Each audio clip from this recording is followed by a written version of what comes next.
এই 7 মাসে আমরা দেখেছি আবার আর্থিক খাত এবং ব্যাংকিং খাতে কিন্তু বড় ধরনের কোনো দুর্নীতি কিন্তু আমরা প্রকোপ কিন্তু আমরা দেখতে পাই নাই। এটা আমি মনে করি অত্যন্ত ইতিবাচক। আপনি যদি কারেন্ট অ্যাকাউন্টে দেখেন, আমাদের গতকাল বাংলাদেশ ব্যাংকের গভর্নর একদম সুস্পষ্টভাবেই বলেছে যে আমাদের কারেন্ট অ্যাকাউন্ট ডেফিসিট যেটা ছিল বিগত 2 বছর 3 বছর আগেও, আপনারা দেখবেন যে 23 বিলিয়ন মার্কিন ডলারের আমাদের কারেন্ট অ্যাকাউন্ট ডেফিসিট ছিল। সেই ডেফিসিট কিন্তু আজকে কমে এসে কিন্তু আজকে প্রায় আমাদের সারপ্লাসে এসে কিন্তু পৌঁছে গেছে।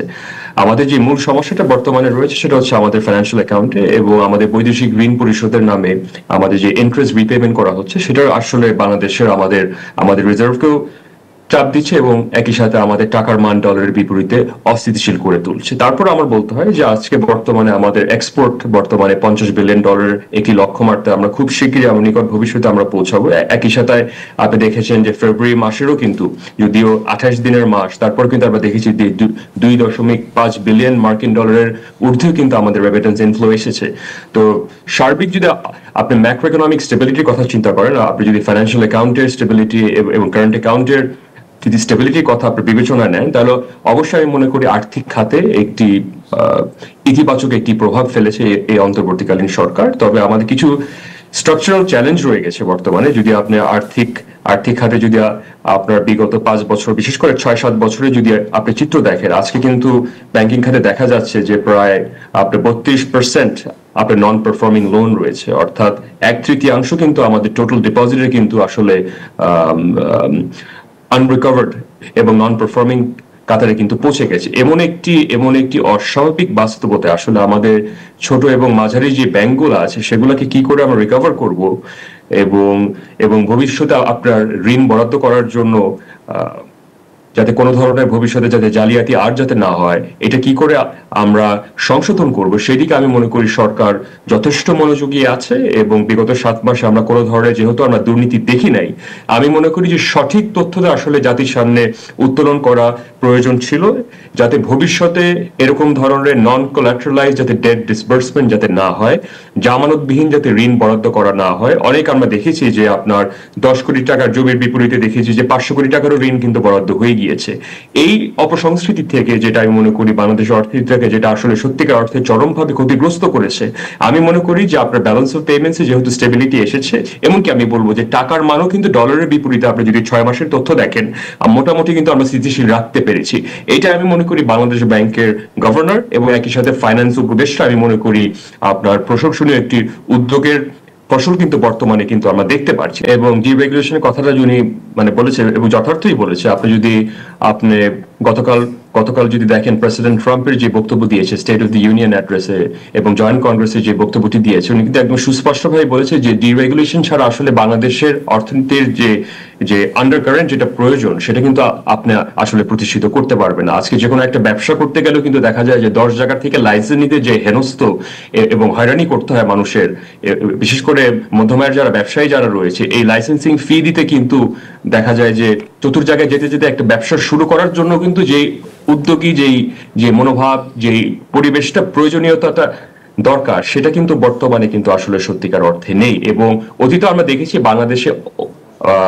চরমভাবে যে আমরা দেখেছি যে ব্যুরোক্রেটিক শ্যাকল রয়েছে, এই ব্যুরোক্রেসি এবং এই রেড টেপ যদি আমরা নিকট ভবিষ্যতে যদি আমরা কমিয়ে আনতে না পারি, ভবিষ্যতে কিন্তু নতুন উদ্যোক্তাগুলোদের কিন্তু আমরা আসলে সঠিকভাবে কিন্তু আমরা উৎসাহিত করতে পারবো না। এবং এটা উল্লেখ করতে হয় যে বাংলাদেশের রেগুলেশনের অভাব আছে কিছু জায়গায়, কিন্তু আবার একই সাথে আপনার রেড টেপের কিন্তু অনেক জায়গায় বাড়াবাড়ি রয়েছে। আপনি যদি আমলাতান্ত্রিক জটিলতা আপনি যদি দূর করতে না পারেন, যদি আপনি কমিয়ে আনতে না পারেন, ভবিষ্যতে কিন্তু আসলে ব্যবসায়ীদের কিন্তু আপনার উৎসাহিত করতে কিন্তু আপনি ব্যর্থ হবেন, বিশেষ করে যারা নতুন উদ্যোক্তা যারা রয়েছে। আর আরেকটা কথা আমার বলতে হয় যে দেখেন, বহির্বিশ্বে আমরা যেভাবে দেখতেছি যে আমাদের আমেরিকান কাউন্টার পার্ট এবং ইউরোপিয়ান কাউন্টার পার্ট, আমরা কিছুদিন আগে দেখলাম কানাডা এবং আমেরিকার উপরে যে কাউন্টার ট্যারিফ দেওয়া হলো 25%। ভবিষ্যতে আমাদের মনে রাখতে হবে যে আমাদের এই চাইনিজ প্রোডাক্টের উপরে যখন আপনার ট্যারিফ ইম্পোজিশন হচ্ছে, এখানে কিন্তু বাংলাদেশে কিন্তু একটি ব্যাপক কিন্তু একটা সম্ভাবনা কিন্তু সৃষ্টি হচ্ছে। তো আমি বিশ্বাস করি যে আমাদের অন্তর্বর্তীকালীন সরকার যদি এই বিষয়ে যদি মনোযোগী হতে পারে এবং যে প্রোডাক্টগুলোর উপরে আপনার আমেরিকানরা আপনার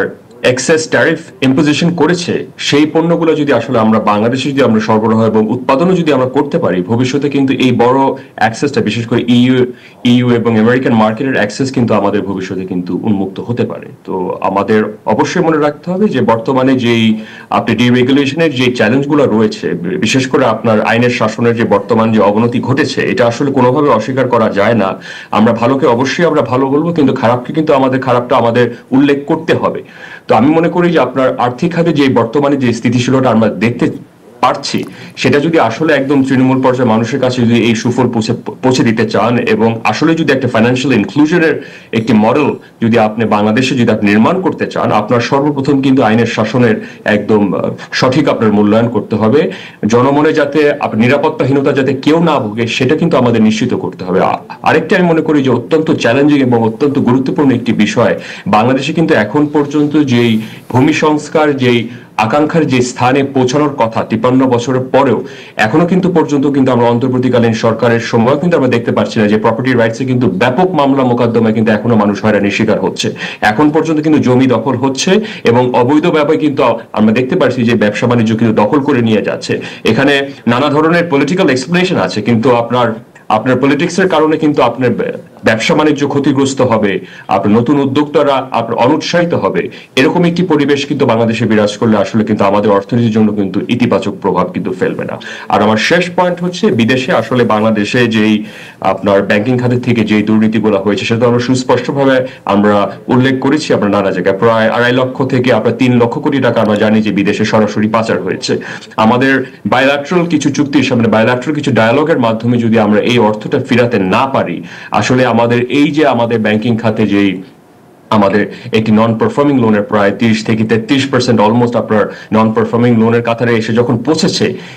এই অর্থ যদি আমরা ফেরত আনার যদি আমরা সঠিক পদক্ষেপ যদি আমরা যথার্থ সময় যদি আমরা না নিতে পারি এবং কিছু সাফল্য যদি আমরা অর্জন না করতে পারি, আসলে আমাদের ব্যাংকিং খাতে অধিকাংশ আমি বলবো যে ছোট যেই ব্যাংকগুলো আসলে আপনার 70-80% নন পারফর্মিং লোনগুলো আছে, এই ব্যাংকগুলোতে কিন্তু আসলে আগামী 5 বছর 10 বছরও কিন্তু আপনি ফিরিয়ে আনতে জীবিত রাখতে পারবেন না। এটা হচ্ছে একদম বর্তমানে আসলে বাস্তবতা। বাস্তব কথা হচ্ছে যেটা কিন্তু আমরা কিন্তু বর্তমানে দেখতে পাচ্ছি যে আপনার বিনিয়োগ বান্ধব কিন্তু আসলে পরিবেশ কিন্তু বাংলাদেশে বর্তমানে এখনো কিন্তু সৃষ্টি হয় না। হ্যাঁ, আমরা জানি যে আপনার 7 মাস আগে এত বড় একটি রাজনৈতিক পট পরিবর্তনের পরবর্তীকালীন সময় অবশ্যই আমাদের অন্তর্বর্তীকালীন সরকারকে স্পেস দেওয়া উচিত, এবং এই সংশোধনগুলো যেটা আমরা আর্থিক খাতে আসলে খুব সফলভাবে আমরা দেখতে পেরেছি, যে সংস্কারগুলোর কথা যেগুলো বলা হয়েছে সেগুলো কিন্তু বাস্তবায়নও কিন্তু করা হয়েছে, কিন্তু আসলে অন্যান্য যে সরকারের যে অন্যান্য যে অঙ্গ প্রতিষ্ঠানগুলো রয়েছে, সেখান থেকে জনমানুষের যে আপনার আকাঙ্ক্ষার যে স্থানটা, বিশেষ করে আপনার ল এন্ড অর্ডার সিচুয়েশন আসলে নতুন করে বলার কিছু নেই। আমরা প্রতিদিন দেখতে পাচ্ছি মব জাস্টিস হচ্ছে, মব কিলিং পর্যন্ত হচ্ছে। এখন একটা নির্বিচারে যখন একটা নিরীহ মানুষকে ভুলক্রমে হত্যা করা হবে, বা তাকে যখন মব জাস্টিসের নামে আপনার লিঞ্চিং করা হবে, পাবলিকলি লিঞ্চিং করা হবে, এই যারা ব্যবসায়ী যারা রয়েছে, তারা কিন্তু আসলে আপনার কিন্তু বাংলাদেশে কিন্তু আমরা ইতিমধ্যে আমরা দেখতে পেরেছি যে অন্তত পক্ষে কিন্তু 22 থেকে আপনার 35% কিন্তু বিনিয়োগ কিন্তু সংকুচিত হয়েছে। আবার একই সাথে আপনার উচ্চ সুদের হার বর্তমানে যেটা আপনার 16% 17% এসে পৌঁছেছে। এটা কিন্তু আমরা স্বীকৃতি দিচ্ছি যে অন্তর্বর্তীকালীন সরকারের যে মাননীয় ফাইন্যান্স উপদেষ্টা রয়েছে এবং একই সাথে বাংলাদেশের ব্যাংকের গভর্নর, ওনারা সুস্পষ্টভাবে বলেছে যে আমাদের মনিটারি সাপ্লাই অবশ্যই এখানে কন্ট্রাকশন আনতে হবে, আমাদের সংকুচিত করতে হবে। কারণ বাংলাদেশে অতীতে আমরা দেখেছি চরমভাবে মুদ্রা ছাপিয়ে কিন্তু আমরা ঋণ বরাদ্দ করতে দেখেছি। এই কালচারটা থেকে বেড়েও আসার প্রয়োজন ছিল, কিন্তু আপনি কিন্তু 2 বছরের বেশি কিন্তু আপনি এই ডাবল জেডেড আপনি উচ্চ সুদের হার কিন্তু আপনি রেখে কিন্তু আপনি ব্যবসা বাণিজ্য এবং একই সাথে আপনার প্রবৃদ্ধির হার কিন্তু লক্ষ্যমাত্রা কিন্তু আপনি অর্জন করতে পারবেন না। তো এটা আমরা জানি যে আপনার উচ্চ সুদের হার যেটা বর্তমানে 16% এসে পৌঁছেছে, যেটা আমাদের লেন্ডিং রেট, সেটা আমি আশা করি আগামী 6 থেকে 7-8 মাসের মধ্যেও আমি বিশ্বাস করি যদি মূল্যস্ফীতি যদি নিয়ন্ত্রিত হয়, আমি বিশ্বাস করি যে সুদের হারও কমে আসবে। কিন্তু বাংলাদেশের মানুষ আসলে ধৈর্যের সীমার কিন্তু একদম শেষ প্রান্তে এসে পৌঁছেছে এমন একটি পরিস্থিতিতে যে আসলে অনেক ব্যবসা বাণিজ্য আমরা দেখেছি যে কিন্তু বর্তমানে অনেক ফ্যাক্টরি এবং কারখানা আমরা দেখেছি যে ইতিমধ্যে কিন্তু বন্ধ হয়ে যাচ্ছে। শ্রমিক অসন্তুষ্টির কারণে যেখানে আপনার শ্রমিকের নাম করে যারা মাঝে মাঝে আমরা দেখি যে পলিটিক্যাল ভায়োলেন্স যারা করছে, আসলে আপনি যদি ব্যবসায়ীদের যদি আপনার ভয়ভীতি দেখান, ব্যবসায়ীকে যদি আপনার আইনের শাসনের নিশ্চয়তা যদি আপনি না দিতে পারেন, এখানে তো ব্যবসা বাণিজ্য অবশ্যই সংকুচিত হবে এবং একই সাথে আমাদের যে রাজস্ব লক্ষ্যমাত্রা, আপনি দেখেন আমাদের যে বর্তমানে যে আপনার প্রায় 4 লক্ষ কোটি টাকার বাজেটের যে ঘাটতি রয়েছে, এই ঘাটতি নিরসন করতে হলে কিন্তু আপনার আয়ের পরিধি বাড়াতে হবে। আপনি যদি আয়ের পরিধি বাড়াতে যদি আপনি ব্যর্থ হন, আপনি কিন্তু রাজস্ব লক্ষ্যমাত্রা যেটা আমাদের 4 লক্ষ কোটি টাকা রয়েছে এবং 4,65,000 কোটি টাকা রয়েছে, আপনি কিন্তু 3,50,000 কোটি টাকাও কিন্তু রাজস্ব আহরণ করতেও কিন্তু আপনি হিমশিম খেয়ে যাবেন। তো এমন একটি বাস্তবতা আমি আশা করি যে অন্তর্বর্তীকালীন সরকার আপনার আইনের শাসনের বিষয়ে এবং ন্যায় বিচারের বিষয়ে যাতে সঠিকভাবে যাতে মূল্যায়ন করে, এবং একই সাথে বাংলাদেশে যে বর্তমানে যে পলিটিক্যাল ভায়োলেন্সটা রয়েছে, আমি বিশ্বাস করি যে এখন থেকে যে একটা নির্বাচিত সরকার আসা পর্যন্ত আমাদের যে সার্বিক স্থিতিশীলতা যেটা আমাদের দরকার, কারণ ভবিষ্যতে নির্বাচিত সরকার কিন্তু এই অবকাঠামো দিয়ে কিন্তু কাজ করতে হবে। এবং আমরা আশা করি যদি আপনার ব্যালেন্স অফ পেমেন্টস এর স্টেবিলিটি দরকার, আপনার টাকার মান ডলারের বিপরীতে স্থিতিশীল দরকার, আপনার উচ্চ সুদের হার আপনি এতদিন পর্যন্ত আপনি ধরে রাখতে পারেন না, একই সাথে আপনার মূল্যস্ফীতি কিন্তু আপনার নিয়ন্ত্রণ করতে হবে। তো এখানে আমরা দেখতে পাচ্ছি যে নানামুখী চ্যালেঞ্জ রয়েছে। তবে আমি যদি গ্রেডিং সিস্টেমে যদি চিন্তা করি, আপনি ব্যাংকিং খাতে আপনি এ দিবেন, আপনার ফাইন্যান্সিয়াল পেমেন্টের এবং ব্যালেন্স অফ পেমেন্টের যে স্টেবিলিটির কথা দেখেছে, ম্যাক্রো ইকোনমিক স্টেবিলিটির ব্যাপারে আপনি A+ দিতে পারেন, কিন্তু আপনার আইনের শাসনে কিন্তু এখানে D- পাবে। তো আসলে বাস্তবতা হচ্ছে যে আমরা ভালোকে অবশ্যই আমরা ভালো বলছি, কিন্তু খারাপ যেগুলো আমার বর্তমান যে উপাদানগুলো আছে, যে জায়গায় আমাদের ঘাটতি ব্যর্থতা রয়েছে, সেই জায়গায় আমি মনে করি যথার্থ মূল্যায়ন করা উচিত এবং খুব নিকট ভবিষ্যতে আমি মনে করি এটার সংশোধন করা উচিত। অ্যাবসলিউটলি উনি যথার্থই বলেছে যে আমাদের বিশেষ করে আমাদের ঋণ নির্ভরশীলতা আমাদের কমিয়ে আনতে হবে, এবং আভ্যন্তরীণ যেভাবে ঋণ নির্ভরশীলতা কমিয়ে আসছে, একই সাথে কিন্তু বৈদেশিক ঋণের উপরে নির্ভরশীলতা কিন্তু আমাদের কমিয়ে আনতে হবে। তো উনি যথার্থ বলেছে যে IMF এর যে বর্তমানে যে ফাইনাল যে ট্রান্সটা বাকি আছে, আপনার যে চতুর্থ যেই ট্রান্সটা বাকি আছে বর্তমানে বরাদ্দ করার জন্য, সেটার জন্য কিন্তু এখন পর্যন্ত কিন্তু IMF কিন্তু ডিসবার্সমেন্টে কিন্তু অনেক ডিলে করছে। তো উনি ঠিকই বলেছে যে আমাদের বাংলাদেশে রাজস্ব আহরণ যদি আমরা সঠিকভাবে আমরা করতে পারি, আমাদের যদি আপনার এই ট্যাক্স ব্ল্যাঙ্কেটটা যদি আপনি সঠিকভাবে যদি আপনি বিস্তৃত করতে পারে, তাহলে কোনো একটা শিল্প গোষ্ঠী বা কয়েকটি শিল্প গোষ্ঠীর উপরে এরকম পরিমাণ চাপ না দিয়ে এই দায়িত্বের ভারসাম্য সমগ্র বাংলাদেশের সকল ব্যবসায়ীদের উপরে যদি আমরা সঠিকভাবে দিতে পারি। এবং আমি মনে করি যে আসলে বাংলাদেশে বর্তমানে যে আপনার 32% বা 25% যেই আপনার কর্পোরেট ট্যাক্স ইম্পোজিশন করা হচ্ছে, বা আপনি যে পার্সোনাল ইনকাম ট্যাক্স আপনি ইম্পোজিশন করছেন, আপনি 30% ট্যাক্সের হার রেখে কিন্তু আসলে সত্যিকার অর্থে সবার থেকে কিন্তু আপনি কর আহরণ করতে পারবেন না। অনেককে কিন্তু এই উচ্চ করের হারের জন্য কিন্তু আমরা অনিৎসাহিত করতে বলেছি। তো আমার প্রস্তাবনা থাকবে যে আপনার মধ্যম 14 to 16% যদি একটি ব্ল্যাঙ্কেট একটা কর্পোরেট ট্যাক্স যদি আপনি দিতে পারেন, তাহলে আমি বিশ্বাস করি আপনি সকলকে উৎসাহিত করতে পারবেন। আবার একই সাথে আপনার কর আহরণে কিন্তু আমি মনে করি যে রাজস্ব লক্ষ্যমাত্রার আমি মনে করি যে আমাদের আকাঙ্ক্ষার যে স্থানটা, সেই স্থানে আমরা পৌঁছে যাওয়ার একটি সম্ভাবনা থাকে। কিন্তু আপনি 30-32%, আপনি 35% আপনার করের হার দিয়ে কিন্তু আপনি রাজস্ব লক্ষ্যমাত্রা অর্জন করতে পারবেন।